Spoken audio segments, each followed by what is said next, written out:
Assalamualaikum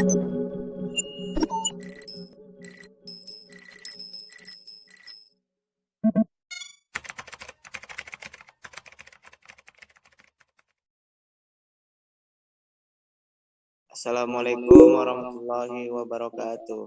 Waalaikumsalam warahmatullahi wabarakatuh. Alhamdulillahirrabbilalamin. Wassalatu wassalamu ala asrofil anbiya'i wal mursalin ala sayyidina maulana Muhammadin wa ala alihi washabihi ajmain amma ba'du. Yang pertama-tama, marilah kita panjatkan pujian puji syukur kehadirat Allah Subhanahu wa taala. Berkat rahmatnya dan hidayahnya kita bisa melakukan presentasi hari ini. Salawat serta salam kita haturkan kepada junjungan kita Nabi besar Nabi Muhammad SAW, yang mana beliau telah membawa kita dari tempat gelap ke terang benderang seperti saat ini. Ya, perkenalkan kami dari kelompok 4 akan mempresentasikan makalah tentang pengembangan bahan. Langsung saja kita mulai.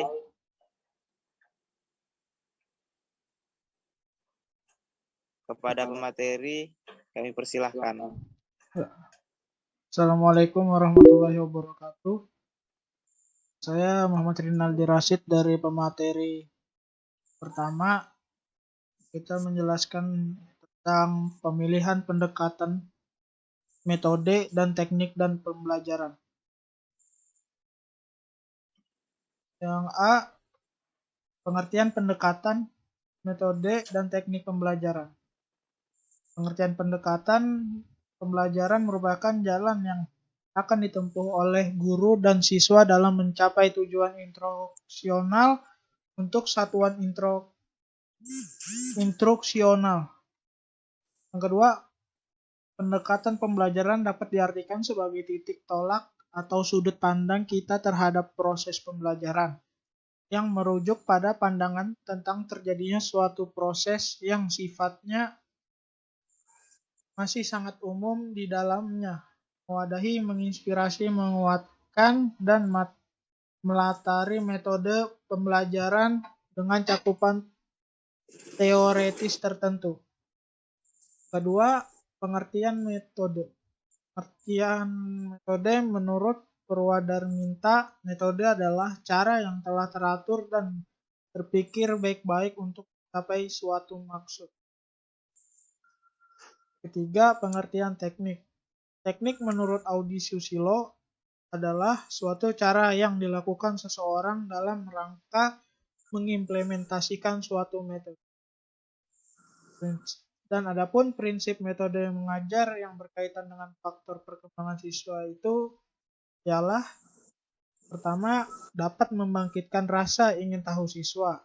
Kedua, dapat memberikan peluang untuk berekspresi dalam aspek seni. Ketiga, memungkinkan siswa belajar memecahkan masalah. Keempat, dapat menimbulkan rasa ingin tahu siswa untuk kebenaran. Kelima, memungkinkan siswa untuk melakukan penemuan. Keenam, memungkinkan siswa mampu menyimak.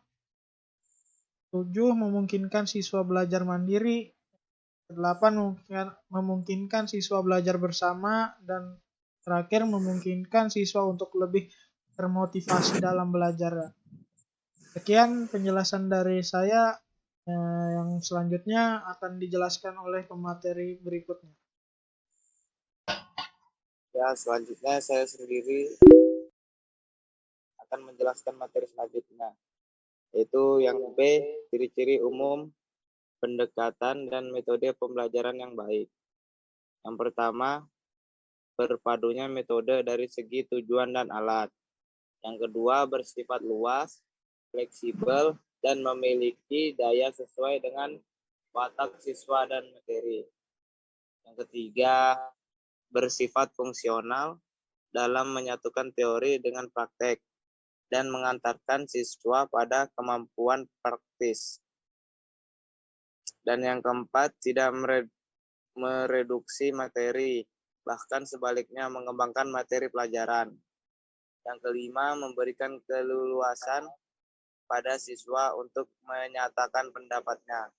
Dan yang kelima, mampu menempatkan guru dalam posisi yang tepat, terhormat dalam keseluruhan proses pembelajaran. Selanjutnya akan dilanjutkan dengan teman kami. Silakan. Oke, selanjutnya yaitu prinsip-prinsip penentuan pendekatan dan metode pembelajaran.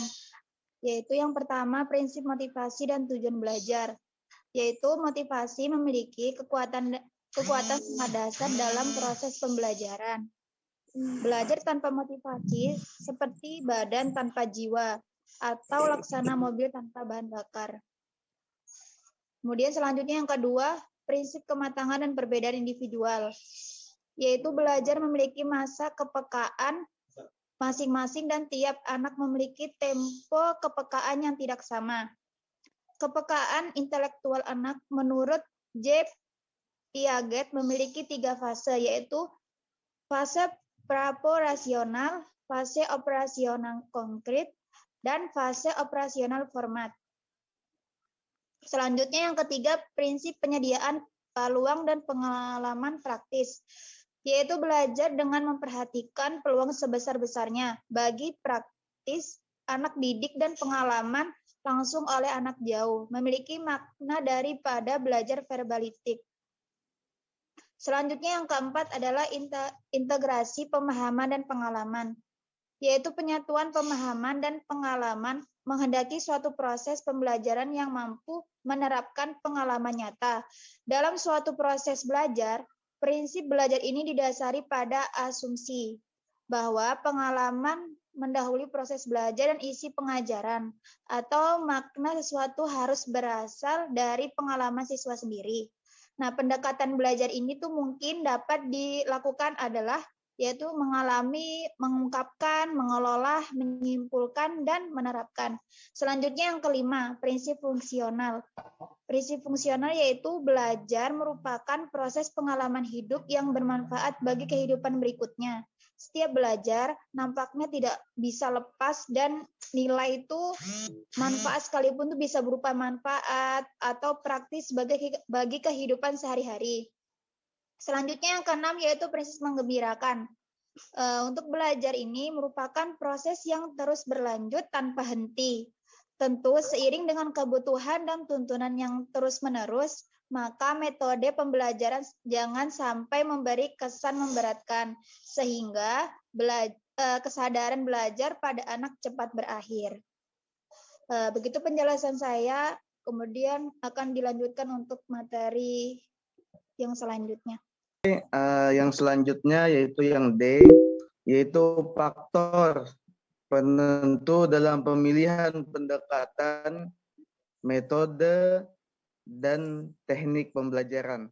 Yang mana pembelajaran merupakan suatu sistem yang mana sistem lingkungan belajar yang terdiri atas komponen tujuan, siswa, dan guru. Nah, itu tadi suatu sistem lingkungannya, itu terdiri atas komponen tujuan, bahan pembelajaran, pendekatan, metode, alat, siswa, dan guru. Selanjutnya, sebagai suatu sistem, komponen-komponen tersebut saling berkaitan erat, saling mempengaruhi. Jadi itu berkaitannya erat sekali ya, dan juga saling mempengaruhi antara itu. Jadi tidak bisa dilepas satu sama lain, berkaitan erat. Oleh karena itu, dalam pemilihan dan menggunakan pendekatan dan metode pembelajaran, komponen tujuan, bahan pengajaran, pendekatan, dan metode, alat, siswa, dan guru merupakan faktor-faktor mempengaruhi, yang mana antara lain tujuan pembelajarannya. Itu yang pertama, yang kedua kognitif, yang ketiga efektif, yang keempat psikomotor, yang kelima bahan atau materi pelajaran, selanjutnya siswa, yang 6 siswa, yang 7 guru, selanjutnya yang 8 sarana atau fasilitas belajar waktu pembelajaran, selanjutnya yang 9 situasi, yang ke-10 variasi pengalaman pembelajaran atau pengalaman belajar, yang selanjutnya 11 keterampilan tertentu dari siswa, Nah, yang terakhir yaitu keterlibatan siswa. Nah, jadi dalam faktor-faktor penentu dalam pemilihan pendekatan metode dan teknik pembelajaran adalah satunya jika tidak ada, maka faktor-faktor penentu untuk kegiatan tersebut maka tidaklah sesuai. Artinya ini saling berhubungan erat. Ibarat kita makan tidak ada piring kan tidak mungkin. Jadi ibaratnya itu saling berhubungan erat seperti ibarat motor dan kunci. Nah, mungkin itu saja dari saya untuk yang D. Selanjutnya mungkin nanti untuk kesimpulan dijelaskan oleh moderator. Mohon izin, terima kasih atas kekurangannya. Saya kembalikan kepada moderator. Terima kasih. Oke, terima kasih kepada teman-teman. Ya, saya akan menjelaskan kesimpulan yang berada di atas ini. Jadi kesimpulannya adalah pendekatan pembelajaran merupakan jalan yang akan ditempuh oleh guru dan siswa dalam mencapai suatu tujuan instruksional. Untuk suatu satuan instruksional, metode adalah bagaimana upaya mengimplementasikan rencana yang sudah disusun dalam kegiatan nyata agar tujuan yang telah disusun tercapai secara optimal. Teknik merupakan suatu cara yang dilakukan seseorang dalam rangka mengimplementasikan metode. Faktor-faktor yang perlu diperhatikan dalam penggunaan teknik pembelajaran yaitu ada tujuan belajar, bahan belajar, siswa, guru, waktu dan fasilitas, belajar dan sarana belajar. Prinsip yang mendasari penentuan pendekatan dan metode dalam proses pembelajaran. Prinsip motivasi dan tujuan belajar. Prinsip kematangan dan juga perbedaan individual.